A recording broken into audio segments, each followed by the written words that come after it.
Where's your nearest animal shelter? How do you know if you qualify for free or reduced lunch program?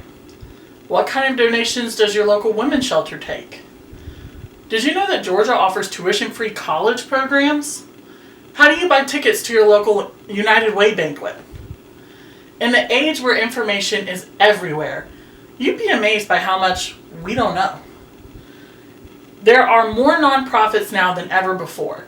In fact, the National Center for Charitable Statistics says that there are more than 1.5 million nonprofit organizations registered in the United States.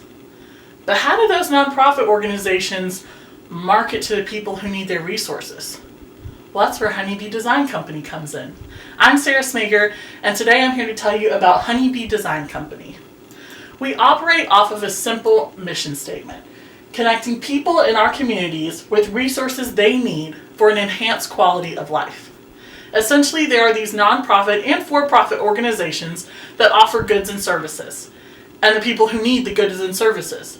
So what Honeybee Design Company does is help them market and bring together the people who need what they offer. So like anything, there has to be some sort of problem we're trying to solve. I live in the northeast corner of Georgia in a small little county called Habersham. There is a food bank in my local county called the Torch Open Door Food Pantry. They're a nonprofit organization and a branch of a local church that provides meal kits and meal staples to people in need. Now, their last statistic was for the year 2017, when they reported that they gave away 5,943 food items to those in our community who are food insufficient. Now, looking at a study done by the Food Hub of Northeast Georgia in that same year, they reported that there are 125,000 people in Northeast Georgia who are food insufficient, meaning that they don't have access to necessary healthy staples to have these normally recognized 3 square meals a day. So my question is, why didn't these 125,000 people know about this organization?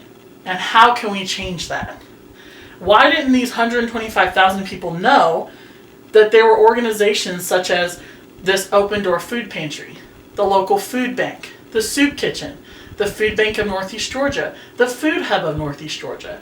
These are the kind of problems that Honeybee is looking to correct.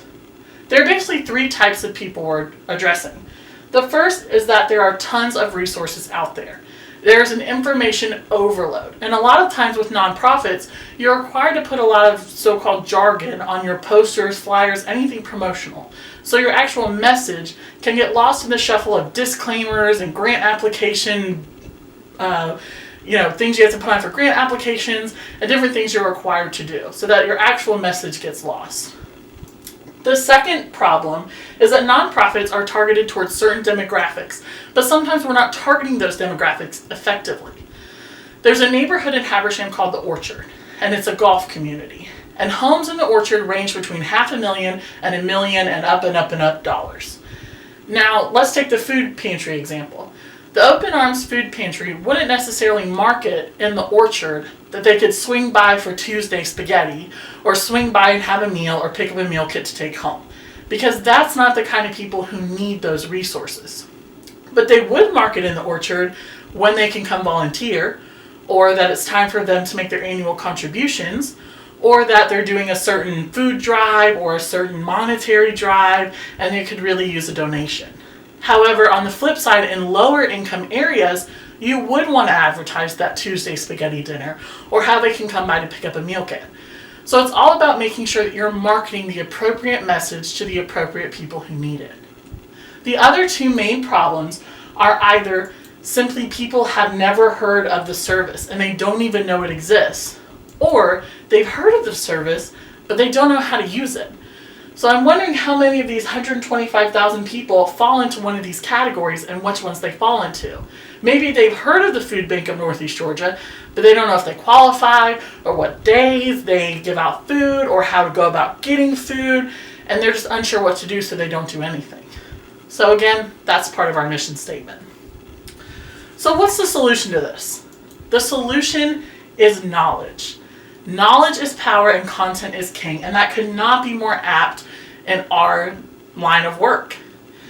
So our solution is to use our platform to again, connect the people who need these resources to the resources that they need and build those connections so that people get what they need to survive. This all feeds into our company description, that the services we provide will be photography, graphic design work, consulting, and training, all leading into this mission to connect those people. We also do work for for-profit companies and individuals as part of our business model, which we'll touch on in a moment. All of this feeds into one main question: will this make an impact in our community, in our state, in our country? Mostly we're looking at local community, but will what we're doing make an impact? Even if we're working with a for-profit company, does this for-profit company make an impact? We may not want to do, there may be a for-profit company who wants some design work, but we may not work with that company if they're trying to shut down the local soup kitchen, because then that goes directly against our mission to help these nonprofit organizations.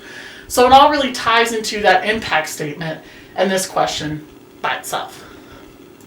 So now let's look at our team. So the team right now is 2 little people. So it's me as the founder and CEO, and I also do everything under the sun. I do some design work, photography, consulting, some business connections, appointments, scheduling, everything. And then I also have one person who works with me named Angela, and she's a content creator. She has a background in photography, and she also does graphic design, logo work. She does some, if we have individual projects, she kind of takes those on. So she's great on my team. So now we have a team, and we have a business model, and we have an impact statement. We need some customers. So our main customer base is kind of segregated into 3 parts. First is paying customers. So these are these for-profit companies who just like our product. They like what we do, they like what we stand for, and they want to work with us. Second is major nonprofits. These would be like United Way, the American Red Cross, the people who have big corporate offices supporting them, but still may need work on a local scale for a local blood drive or a local event, but they do still have big graphics departments, big printing departments, so they might get a discounted rate. And then there are local nonprofits. Those are kind of the mom and pop nonprofits. Those are the ones who really start local and end local, and everything stays local. And those are the ones that we do a lot of pro bono work for. So as mentioned earlier, there are over 1 million nonprofits and probably triple or quadruple that in for-profit companies. So we have a big client base to draw from. So how does this work? How does the Honeybee Design Company act as a business and make a profit? Well, through my research, I found a similar company to Honeybee called 50 and 50 that we kind of modeled Honeybee after. They are essentially operate on the same premise, except they strictly do website design. Their for-profit business model is what Honeybee is based off of.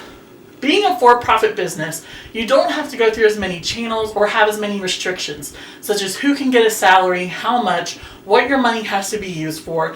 You can actually kind of take a cut of that business to use for other things. So that's why we went with making Honeybee Design Co. a for-profit company. There are looking at different things, and 50 and 50 has been very successful. Their CEO, Monson, said it best. Don't be the agency that builds something for free and then doesn't support it. A lot of clients out there are willing to pay, and they want to pay because they want to hold you accountable and to a certain expectation. So make sure you have the quality to do that. And I think this was very well said and very reminiscent of what we're trying to do. So we do have within that our client base of for-profit companies and then companies at discounted rate or pro bono work. But no matter what level they're paying, we always want to provide that quality of service and make sure we're supporting everything we put out of our doors. Into this ties our marketing. So the main marketing in a small town is word of mouth. Before you know a new Walmart's being built, you will know if the Honeybee Design Co. put out something that is bad or has false facts or held a workshop that was a total flop. People talk in this town. So having that reputation of quality of service and quality to our ethics and making sure we stick to our mission statement is crucial. Also under our marketing plan is chambers of commerces. That's really big around here, having those businesses join the Chamber of Commerce, and it's a direct pipeline to business and industry leaders. They lead those nonprofits, they lead the for-profit companies, and they're a great way to directly get to them with our message. Also big is social media. So we'll be using that to kind of keep up with what Honeybee is doing, what's coming up, what projects we're working on, any specials, any projects we're in ties with. So it's a great way for people to keep up with us. While we don't think at this time we're at a place where we really need a board of advisors or volunteers, we might revisit that in the future. We do want to expand the company eventually to include event planning, but that's down the line, and at that point we might want to revisit having some volunteers. However, we do want to have brand advocates. So these would be people who believe in Honeybee and are basically cheerleaders for our mission. So they go out into the community and say, have you even heard about what they're doing? Let me just tell you about this great company that I know of. They're doing great work.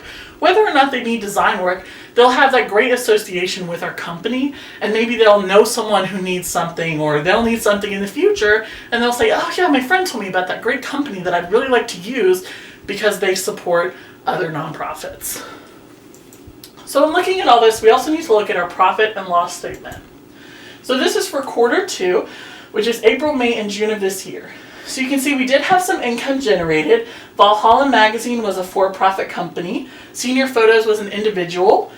Jenny's Fudge and Nuts is a for-profit company, but they are very local, so we do sometimes give discounts to local companies. And then Habish Community Theater is a non-profit, so you can see that their work was pro bono. And then we did have expenses, the Adobe Suite subscription, which is all of our software we use to do any design or edit photographs, driving expenses to meet appointments and meet clients, and then also business insurance. So you can see that our total profit was $290. I know what you're probably thinking, the same questions we asked ourselves, and I'm sure you've seen a lot of these presentations over the years. Why should I care? Why should you care about Honeybee Design Company? Well, I'll tell you. Let's just assume that you're from a middle-class family. So you might not need as much nonprofit services as a lower income family would. But let me just give you an example. Now I know from the lessons that you have kids.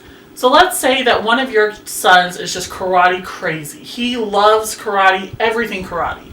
And a local nonprofit Boys and Girls Club in your area is offering free after-school karate lessons. And you would love to sign him up for that, but you didn't know about it. Because they weren't able to get their message to you. Because they didn't have the resources, or the designer, or the flyer, or the ability to print the flyer, whatever the case may be. So now your son has missed out on the opportunity to build those connections, to learn his new skill, to craft relationships, and to support that nonprofit. Now this is just an example of karate, but what if it was in terms of a necessity? Like food, or shelter, or clothing, that some of these kids do need. Now, just from a quick Google search, you live roughly 870 miles from Northeast Georgia. So if I can make you care about the people of Northeast Georgia, then imagine what your investment can do for the people who actually live here. There's a reason that I chose the Honeybee to be the mascot and kind of center behind this design company. Flowers don't just pollinate themselves, and honey doesn't grow naturally in the wild. Flowers on their own are beautiful and practical, but look at what happens when they get a little help from the honeybee. And in return, the honeybee gets the pollen to make the honey. And then the honey is used to feed the communities. It's all a cycle, and we're all connected. And what we do makes an impact. It's time we start acting like it. I'll take any questions that you may have. Thank you so much for listening to my presentation.